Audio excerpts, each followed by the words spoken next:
Listo. Ya estamos aquí, amigos, una vez más, de regreso en Pasión Lectora. Estamos transmitiendo desde la Infoteca Central Dr. Alejandro Dávila Flores, con mis queridos amigos dispuestos a hablar de libros. Mi querido Horacio, ¿cómo te va, Carmen? Hola, ¿cómo están? Muy buenos días.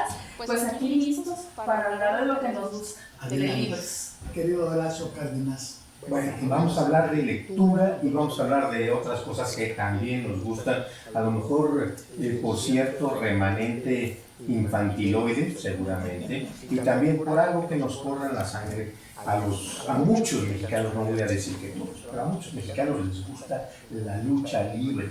Es algo inexplicable, inexplicable.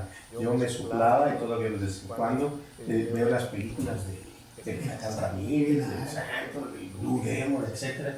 Y todo el tiempo que lo estoy viendo o lo estoy leyendo, como en este caso, estoy con la cosa de cómo es posible que a uno le guste esto y encima se emocione y lo precie, lo deguste. En este caso, quiero platicarles de una obra literaria, una novela, que se llama Santo, Novelucha Libre. El puro título ya es jocoso, ya vale la pena. Novelucha, en parte, pues mete ahí el término lucha libre, y por el otro lado es una novela. Entonces, como que lo degrada, pero lo valora, y bueno, tiene el detalle de que si ustedes lo buscan, no se lo van a encontrar como santo, con S. Es santo, que se traduce o se pronuncia igual, pero con X. Y esto viene a cuento porque, muy al estilo mexicano de hacer negocios, no se puede usar el nombre de santo, de marca registrada, porque precisamente los propietarios del nombre de santo, el enmascarado de plata, no permiten usar el nombre, a lo mejor nos lo cobran aquí a mí, por estarme refiriendo a él sin permiso, sin el pago de las correspondientes regalías, que no sé cuáles pudieran llegar a ser. El asunto es que estamos hablando de santo con X, novelucha libre, que no es, conste, el enmascarado de plata, sino el héroe de las multitudes. Ese es el subtítulo, el corolario del nombre del luchador. Y la cuestión es que es lo que dice, una novela de lucha libre. Como dicen los jóvenes, hagan de cuenta que están viendo una película de lucha libre, del Huracán Ramírez, del Santo, contra los vampiros, contra las mujeres vampiros, Corina Velázquez.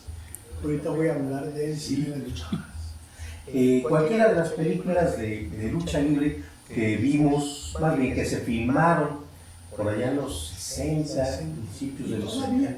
Bueno, no sé si ahora en los 2000, pero hasta hace unos pocos años seguía haciendo películas, ¿cómo se llama? Aquaman, no es Aquaman, es, bueno, dos luchadores. Tinieblas es uno grandotota que anda con el lucha, un enanito, y el otro es Atlantis. Todavía se siguen haciendo. Pues hay que verlas, hay que disfrutarlas. Entonces, Santo, Novelucha Libre, es una obra literaria como cualquiera de esas películas, con la excepción, y creo que vale la pena resaltarlo, que cualquier cosa que hayan ustedes visto con los efectos especiales arcaicos de los años 60 y 70, y sobre todo en México, donde no se invertía gran cosa en las películas, llevado al texto, ahí puede uno poner lo que quiera. Y por lo que quiera es imagínense lo que guste. Te quedas corto con lo que me quieras. quedo corto.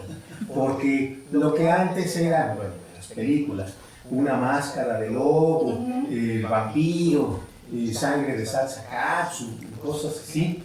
No, en la obra de que estamos platicando, que es una, no he mencionado el autor, de José Luis Zárate, poblano él, habla de dimensiones, de cómo pasar del enemigo de una dimensión a otra y cómo pasa de una dimensión a otra con el objetivo de vencer al ídolo de las multitudes. O sea, no es cualquier misión acabar con Irán, no, es la cosa en grande. Estamos hablando a nivel de extinción de la especie humana y de la historia, y acabar con, no solo con el presente, lo cual es un concepto muy Lovecraftiano, sino acabar con el futuro y con el pasado. O sea, es una argumentación tremendamente compleja para una novela de luchadores. Me gustó particularmente el personaje porque es un académico. Da clases de literatura, nada más faltó decir que en un CCH de Naucalpan. Nada más es lo único que le faltó, porque sí es en una prepa de las de la UNAM, pero no es la del CCH de Naucalpan, es otra más para rumbo de Tacuba. Entonces, tiene eso, es un personaje como cualquier otro, un ciudadano normal que se ve involucrado en una trama no solo de deporte, sino de épica, de lucha, arriba del ring, abajo del ring, luchando entre dimensiones, luchando con enemigos que son malísimos, no tienen una gota de bondad, una gota de piedad, no la tienen, y sin embargo tienen esa capacidad de acabar con la humanidad y con el planeta y con el universo como lo conocemos. O sea, no se anda con chiquitas. Si quisiéramos hacer un análisis de la trama, porque realmente no puedo decir que la entendí de todo a todo, porque son demasiadas historias que se van superponiendo, unos se mueren, luego reviven, ya es demasiado complicada. Claro que podría hacerse, pues este revivió aquí y en la página 48 acá, pero es más bien el sabor que nos va dejando de cómo se van sucediendo los hechos. Acaba uno realmente cansado, como cuando está uno presenciando la lucha. Y es una novelita breve de 155. Sí, es cortita. ¿Sí? Pero piensen ustedes la primera caída es para el malo, porque él es el que luego el bueno, la segunda caída, y luego la tercera caída, porque son 3 caídas, como debe ser un... Y mientras la tierra se va desmoronando, hace unas descripciones de cómo van desapareciendo las calles en la Ciudad de México, que uno dice, a lo mejor no estaría tan mal, pero el tráfico y los gritos y todo lo que es la vida cotidiana en una ciudad como la Ciudad de México. Y bueno, todo eso son elementos que nos ofrece una novela de ciencia ficción, una novelucha de ciencia ficción alucinante como pocas. José Luis Zárate es un escritor de ciencia ficción mexicana, lo cual lo hace doblemente valioso porque pues es poca relativamente la ciencia ficción, la literatura de ciencia ficción que se hace en México. Los hay, pero pues reflejan demasiadas cosas de lo que es la realidad mexicana. Y en este caso, Zárate como que logra deshacerse de lo pobre que soy, de que no me alcanza el salario. Bueno, queda reflejado en el personaje, que es un pobrecito muerto de hambre académico, casi parece que trabaja aquí en la universidad. Pero eso es punto y aparte. Logra desvincular su realidad para hablar de un universo muy complejo y revitalizar ese apasionamiento que los mexicanos tenemos, muchos de nosotros, por la lucha libre. Entonces se van a divertir con Santo Novelucha Libre. No es por ningunearla, así se llama, Novelucha Libre. sí, para quien le guste la lucha libre hay un estudio serio, hecho con rigor y divertido en su contenido. Lo hizo un investigador uruguayo, avecindado en México, que se llama Nelson Carro. Él publicó en la Filmoteca de la UNAM un libro que se llama Cine de Luchadores y hace ahí un recuento del tema que está perfectamente anunciado. Creo que ya no, que es difícil de circulación, porque cuando salió, que fue en los 80, este libro de la Filmoteca de Nelson Carro, circulaba propio, había que ir a comprarlo en librerías de la universidad, etc. Pero es un libro que documenta bastante bien. Ahí viene una entrevista con el santo que le hace Nelson Carro al santo, y el santo refiere que fueron a Cuba a filmar en los años 60. El director era Alfonso Corona Blake, y que estando en Cuba, Alfonso Corona Blake dijo: oigan, nos está saliendo muy caro, muy costoso este viaje, tenemos que aprovechar, ya que hacemos la filmación en la mañana, y nos parece que hacemos otra película en la tarde.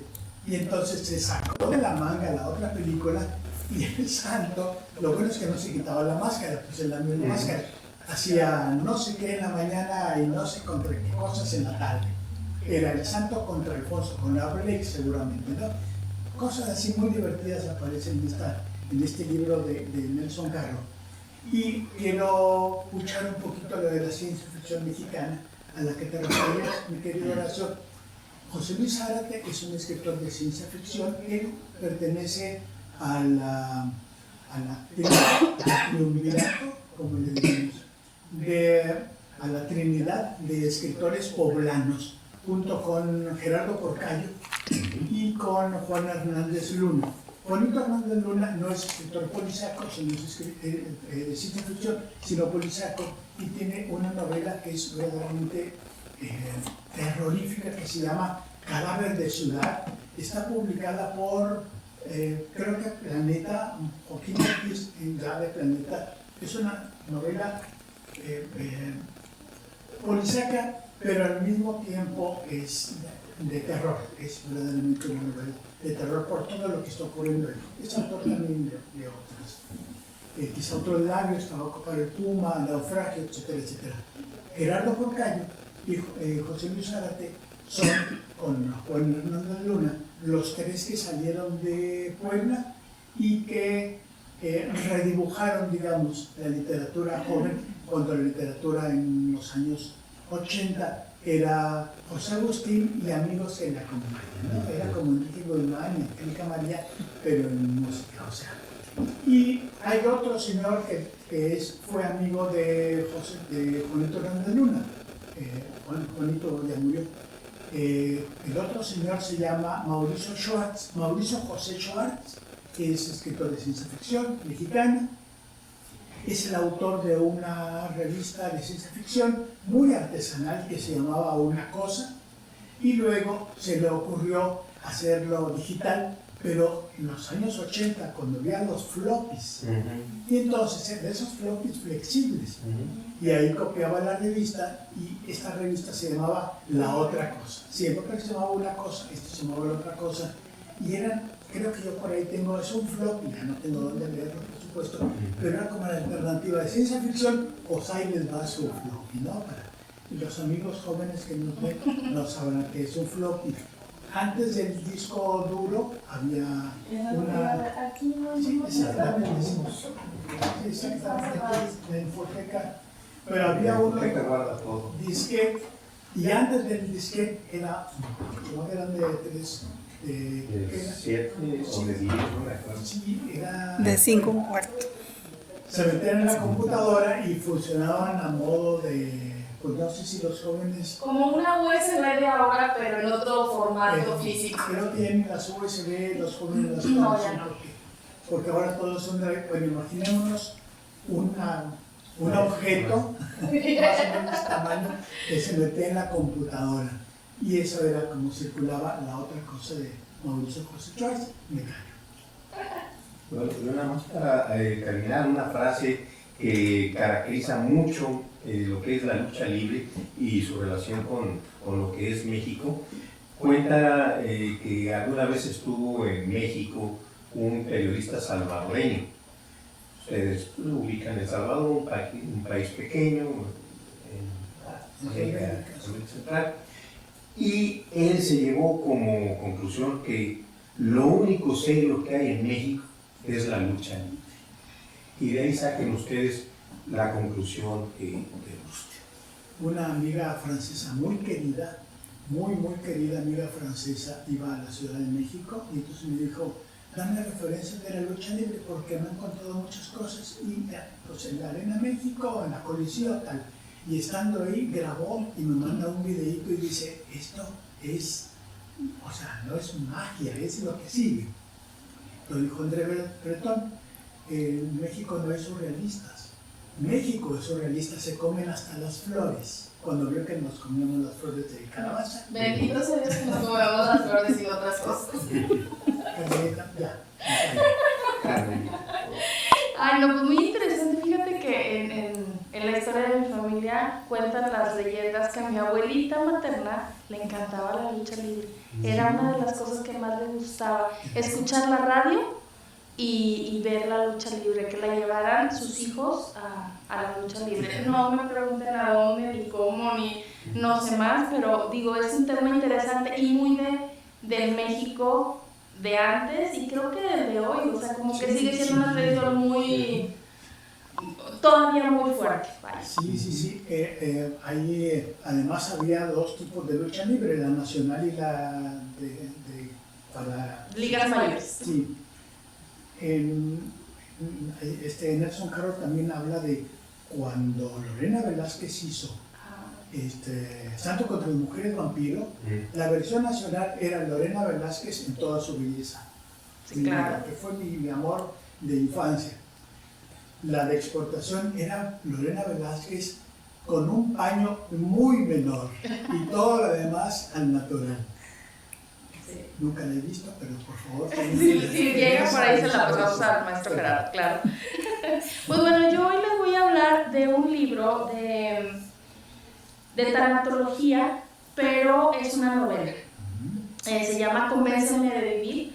Gaby Pérez Islas es licenciada en literatura con varios estudios en todo esto de suicidio, de logoterapia y obviamente de tanatología. Ella forma parte de este grupo de especialistas de tanatología en todo el mundo, donde se han capacitado pues allá con los expertos, Elizabeth Kubler-Ross, que es la madre de la tanatología. Bueno, pues ella tiene estudios directamente en el instituto de Elizabeth Kubler-Ross. Y bueno, Gaby Pérez Islas, tiene muchos libros que hablan sobre tanatología, pero había hecho un cuento, pero realmente nunca se había animado a hacer una novela. Y Convénceme de vivir es una novela. Cuando yo la leí y se me ocurrió publicar en las redes sociales la coportada del libro, bueno, he recibido 1000 llamadas pensando que yo estaba con ideas locas y extrañas, y les juro y les puedo asegurar que jamás ha pasado por mi mente nada así, y que aunque el título es como fuerte, precisamente lo que te quiere decir es todo lo contrario. O sea, cómo hay tantas cosas que nos pueden convencer de vivir. Y bueno, Gaby Pérez Islas en alguna entrevista antes de que yo leyera este libro, sí decía que bueno, una cosa son las ideas de suicidio y otra cosa es cuando una persona atraviesa por un duelo que realmente pues se le baja la pila y sus ganas de estar como al 100 en la vida no lo son, y de eso trata esta novela. Entonces, justo durante la semana me encontré también una frase que me dejó pensando un poquito y fue así como el detonante para elegir este libro del que les voy a platicar esta semana, que dice: la biblioteca no solo es un depósito de historias, sino un refugio de respuestas. Entonces, Convénceme de vivir es un libro que está escrito como el diario, donde el personaje principal es Bárbara, es una mujer de 81 años que queda viuda y que bueno, en estas historias que nos va contando Bárbara nos deja ver evidentemente que no está en su mejor momento, pero ella quiere alejarse un poquito de su familia. Obviamente los hijos intervienen y dicen, no mamá, ¿cómo es posible? Pero ella los convence y les dice, ¿saben qué? Yo necesito este momento para mí, y se sube a un crucero y se va a vivir su duelo. Entonces, yo he tenido la oportunidad de estar en 2 conferencias de Gaby Pérez Islas. Una fue aquí en la Feria Internacional del Libro de Coahuila y la otra fue justamente el año pasado en la Feria de Guadalajara. Y la verdad, creo que es la manera en la que ella trabaja sus historias, cómo trabaja este tema de la tanatología, pues la verdad sí llega a ser como un bálsamo para el alma de cualquier persona que esté atravesando por un duelo. A lo mejor va a sonar muy cursi esto que les estoy diciendo, pero la verdad tiene una capacidad de hacerte entender de la mejor manera posible tantas cosas que pasan por la cabeza de alguien que está atravesando un dolor o que está instalado en el dolor de la pérdida que haya tenido. Y cuando hablo de pérdida, bueno, aclaremos que puede ser cualquier tipo de pérdida, no solamente es la muerte, o sea, es la pérdida, cualquier cosa que se desprende o se separa de ti, ¿no? Entonces, aquí Bárbara termina siendo la voz que Gaby le da a muchas mujeres que en su consulta han llegado con diferentes historias y con diferentes situaciones, y entonces Gaby, según he leído de ella, tiene más de 18 años ejerciendo la profesión de tanatología. Entonces sí me imagino que en su consultorio ha de tener van a llegar a 1,000 historias, y a lo mejor una más difícil que la otra, y no sé, ¿verdad? Pero aquí, en el caso de Bárbara, nos muestra cómo funcionamos las mujeres. Entonces, que bien, mire, sin querer queriendo, es como un tema también alusivo a ahora que estamos en el mes de marzo, que el 8M se conmemora. Bueno, en este libro, Bárbara, el personaje, bueno, es esa voz de esas mujeres, y que a lo mejor a los hombres les puede llegar a servir para entender cómo funcionamos las mujeres de manera psicológica cuando estamos atravesando una pérdida. Entonces, ¿de qué trata? Pues bueno, Bárbara es una mujer que ha llegado a ese momento de quiebre, donde se siente sola, donde no quiere ser una carga para sus hijos. Decide subir a este crucero, y en ese crucero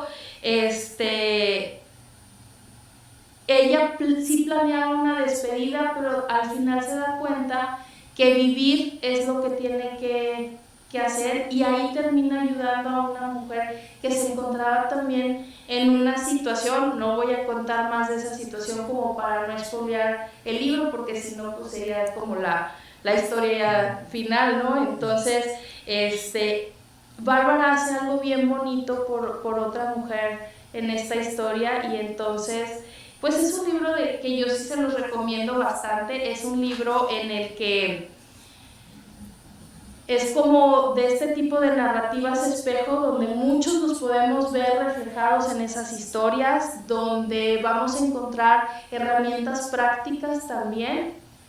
Yo sé que hay mucha gente que no está muy a favor de los libros de autoayuda, pero el semestre pasado estuve en un congreso, en el Congreso Nacional de Bibliotecólogos aquí en México, y trajeron a una psicóloga. Hizo un ejercicio muy interesante. Preguntó a todos los presentes que cuáles eran los libros o el libro que más les había ayudado. Ella en un momento dado pensó que todos iban a salir con un libro de estos de autoayuda, Hábitos Atómicos, o de esta literatura que ahorita está como muy de moda. Y oh sorpresa, o sea, como libros de autoayuda pusieron más bien novelas que mostraban estas como herramientas prácticas o esta narrativa que refleja lo que somos los seres humanos en realidad. Entonces, también es un libro que tiene un lenguaje muy cercano a lo que todos platicamos en el día a día, con los amigos, con la familia, con los hijos, por ejemplo. Entonces, altamente recomendable, yo se los recomiendo. Si es un libro, una novela, que a lo mejor sí puede considerarse de autoayuda, pero es una historia muy bonita.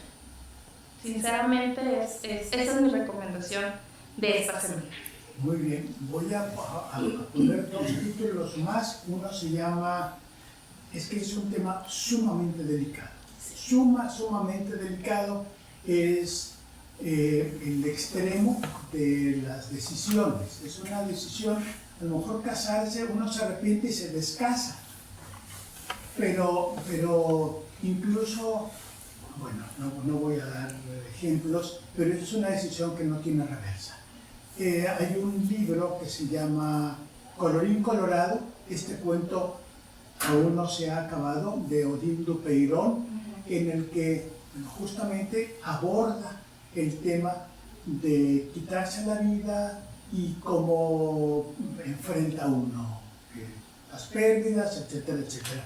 Es un libro que se consigue perfectamente, o sea, ediciones tras edición, y se sigue consiguiendo. Aquí en Saltillo está en Los Libracos o en Sambos, etc.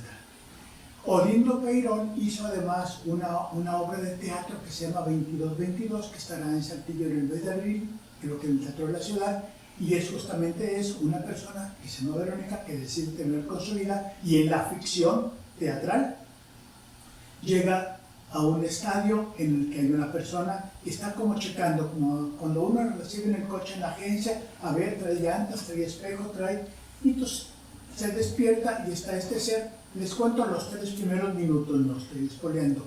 Está este ser y empieza nombre, edad, domicilio, hija de tal. La chava dice, a ver, espérame, ¿quién eres tú? ¿Qué hice yo? Y se arrancan 2 horas de reflexión llena de risa, pero al mismo tiempo muy cañonas, muy amargas, ¿no? En algún momento la chava dice, bueno, está bien, ya me morí, pero solamente dime una cosa, ¿por qué no me tocaron unos papás normales? Y el tipo le dice, porque los papás normales no existen. Claro. Y así toda la obra, ¿no? Y el otro libro, el que quiero también hacer una referencia brevísima, es Lo que no tiene nombre. Es una novela autobiográfica, digamos, testimonial de una escritora colombiana llamada Piedad Bonet. Ajá. Y es la historia de ella y de su hija frente al hecho de que su hijo, que estaba enfermo, decide quitarse la vida. Entonces, no tiene nombre eso. Perder a un hijo en español no tiene nombre. Podemos hablar de huérfano, el que pierde al papá, pero incluso hay nombres para quien mata a otro, ¿no? El parricida, el que mata al papá, etc. Filicida, el que mata a su hijo. Pero para quien pierde a un hijo es una palabra que no existe en español. Ella le pone Lo que no tiene nombre, porque perder a un hijo no tiene nombre. Piedad Bonet. Es un libro chiquitín también. Si nos escriben por ahí, podemos compartirlo. Tenemos por ahí el ¿No está ese libro en el Fondo de Cultura número 25? ¿O es otro título de Piedad? No sé, no lo he visto en el 25. Hay un libro de Piedad Bonet en la colección 25 por el 25, pero no estoy segura del título. Sí, bueno, Piedad Bonet además es poeta y escribe un libro dedicado a su hijo y a los amigos de su hijo, de juventud, fiesta, rock and roll, la vida vibrante de un joven, pura poesía. Quizás sea eso. La verdad no sé. Se los debo. Lo checamos para la próxima. Ahora sí. Pero fíjate que hace poquitos programas platicamos de un libro que hablaba sobre la autora del Diccionario de Uso del Español, María Moliner, que se publicó en el año 1966, y una de las reflexiones que hace el autor del libro es, en voz de María, que hay hechos o situaciones, como la que tú comentas, que no tienen palabras. Bueno, se publicó, la reflexión será del año 55, porque el diccionario se tardó 12 años en hacerse. Bueno, del 55 o del 66 que se publicó hasta acá, seguimos sin contar con esa palabra. Señal de que hay un bloqueo mental colectivo para no nombrar ciertas cosas. Y es raro porque en el libro lo comenta cuando se muere un hermano, no cuando se muere un hijo. Pero la reflexión es esa. O sea, no existe ninguno de los dos términos. Y a nadie se le ocurre, vamos ahorita, nos luchamos y lo ponemos. No, claro, existe eso de seguirlo respetando ese silencio de que siga sin existir. Sí, pues muy, muy, muy doloroso. Vuelta a la página, yo voy a hablar de un libro a propósito del 8M, que decía Carmelita, justamente el Día de la Mujer, y voy a hablar de este libro que se llama Lecciones de Química. Lecciones de Química es un libro escrito por Bonnie Garmus. Ella es una escritora que nació en Seattle en 1957, fue redactora, fue editora, fue redactora, tomó ya al final de su vida, o sea, de su vida profesional, en el 2018, 2019, tomó un taller de literatura y escribió una historia que es su único libro, se llama Lecciones de Química. Cuenta una historia que normalmente no se aborda, que se le saca la vuelta, pero que todas las mujeres que hayan estado en la universidad, que hayan cursado estudios superiores, la han vivido. Como estudiantes o como trabajadoras, como docentes, como investigadoras. Y es el maltrato que hacen los varones de las mujeres en la academia. Digo como estudiantes porque en este mundo actual universitario de doctorados y de publicaciones científicas y de congresos, etcétera, etcétera, sigue existiendo el abuso de los hombres sobre las mujeres. El patriarcado. Es un patriarcado, exactamente. Sí. Las mujeres, siendo estudiantes, escriben textos que se lo entregan a su maestro a cambio de una calificación y que el maestro incorpora dentro de una ponencia o de un capítulo o de lo que sea y lo firma como tal y niega la participación de la mujer. Esta es la historia justamente de la química que protagoniza esta novela. La mujer se llama Elizabeth Zott y ella es una química que estudió su licenciatura, su posgrado. En algún momento ella está trabajando el tema de su tesis, se lo entrega a su director de tesis.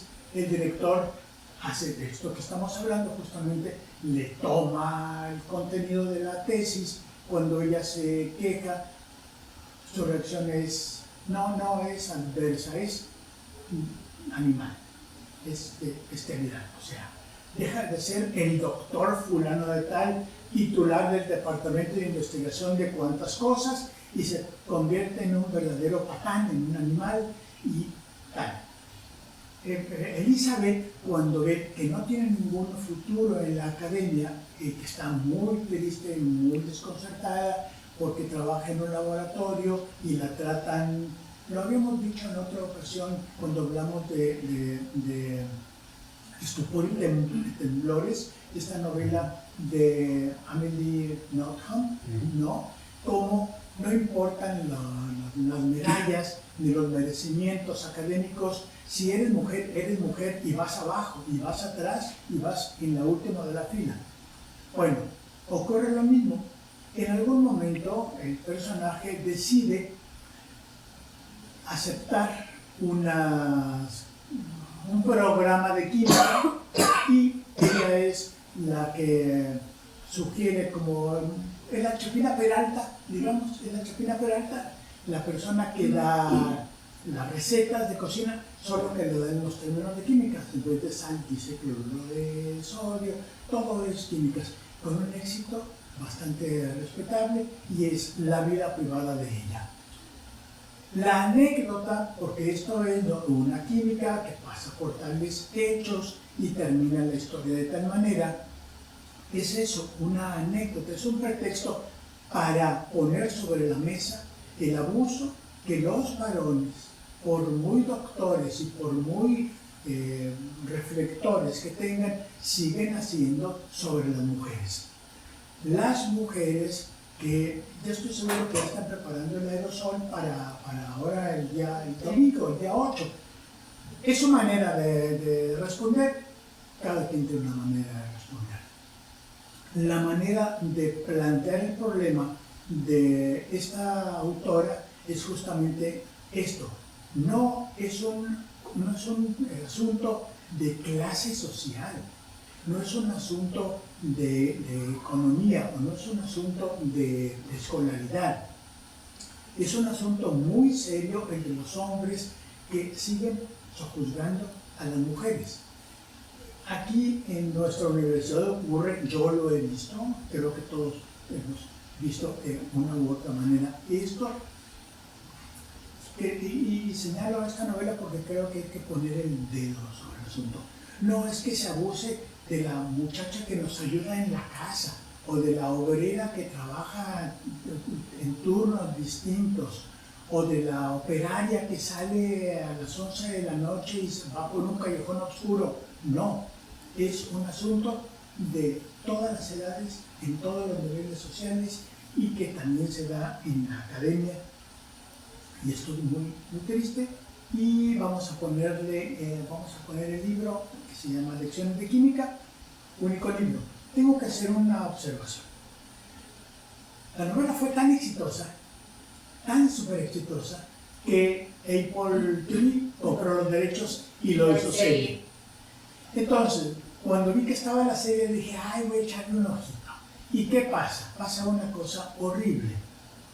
En el año 2016, el Congreso de Estados Unidos legisló sobre la igualdad de la equidad, ¿no? Entonces, la equidad entendida en Estados Unidos significa que los mismos derechos tienen los estadounidenses nativos como los inmigrantes, judíos, negros, minusválidos, homosexuales, qué sé yo. De tal manera que desde el 2017 en adelante, en todas las películas, en todas las series de televisión, debe haber representación de todos. De estos grupos. ¿Y qué es lo que pasa? Vi el primer capítulo, o sea, abrí la serie, el primer capítulo, y resulta que en lo que en el libro es un estadounidense nativo, en la serie es un estadounidense nativo afroamericano, que no está contemplado. Y de pronto hay un personaje homosexual que no está contemplado acá. Entonces, sí, es como meter los dos pies en un solo zapato, porque así está decretado por el Congreso de Estados Unidos. Dicho lo anterior, si alguien quiere acercarse a la serie de Apple TV, puede hacerlo. Pero no hay como imaginarse. Así es. Hay un perro, un personaje que es un perro que se llama las 6:30, creo, o las 10:30, Sí. ¿no? Que es un perro muy simpático, muy simpático. No le falta hablar, es más, Habla. Sí, hay unas partes en las que habla. Y hay una parte donde Elizabeth dice, Elizabeth o Medellín, la niña, Madeleine, la niña dice, mi perro conoce 14 palabras y el perro piensa 15. ¿No? Cosas de esas. Es la recomendación. Pues creo que todas son como muy interesantes desde su estilo, desde su tema, de quien los escribe, porque bueno, esas lecciones de química, la verdad, yo también le traigo ganas, ya había escuchado mucho, me he resistido a ver la serie, sí. No me gusta a mí en lo personal ver series o películas o cualquier tipo de adaptación que se haga si no leo primero el libro. Claro. Pero sí, la verdad sí. Luego llega uno a la sala de cine todo esperanzada a ver el novelón y resulta que no es nada de lo que venía en la novela. Sí es un novelón, pero quién sabe escrito por quién. Sí, y a qué conveniencia. Exactamente. Bueno, pues muchísimas gracias. Nos vemos la próxima semana en otra ocasión lectora. Gracias.